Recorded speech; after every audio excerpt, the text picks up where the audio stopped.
It's always been one of the great ironies that companies cut back on marketing spending in times of down sales, because if you think about it, the one time when you really do want sales is when your volume is off. Part of the reason is that your market share reflects your share of voice, your share of spending. Marketers, however, we think about marketing not as an expense but as an investment.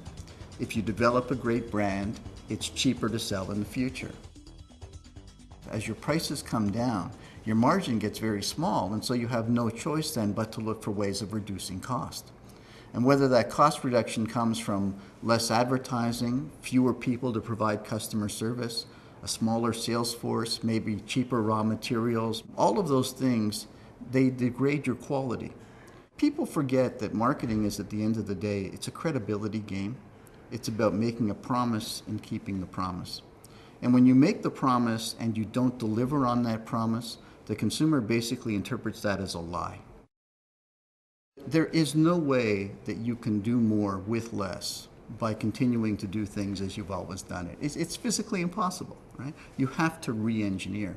We've seen tremendous advances in manufacturing and operations as they've moved towards greater levels of efficiency by re-engineering their processes, by adopting the principles of lean manufacturing, and so on. I think that we have at present some of the most amazing technology that is currently completely underutilized. In times of recession, we talk about efficiency.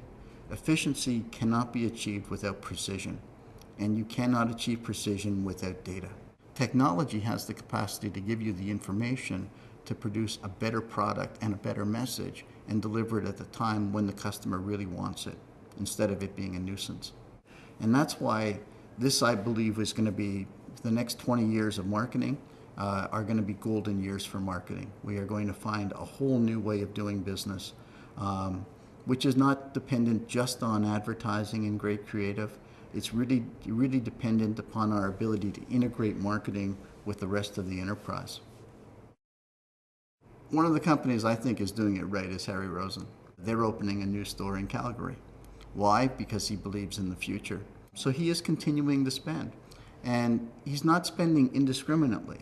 Rosen's has one of the best customer relationship management systems, data, and software that I know of. They keep very good track of who's buying and who's not buying.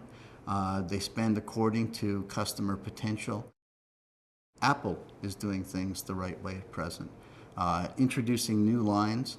Rather than cutting the price of their products, they're also providing customers in their Apple stores with an exceptional customer experience, so that the customer doesn't feel slighted or cheated when they're doing business with them. I think that coming out of a recession requires senior management, in particular a CEO and the board of directors, to exercise a sense of vision and commitment that isn't required during boom times. The real keys: number one, don't cut your price. Number two, don't stop spending. And then finally, exercise in every way you can this whole concept of lean marketing. Look at everything you're doing and ask yourself, is it creating value for the customer? If it's not creating value, it's just creating cost. Get it out of your system, reallocate those dollars to making the right kinds of marketing investments for the future.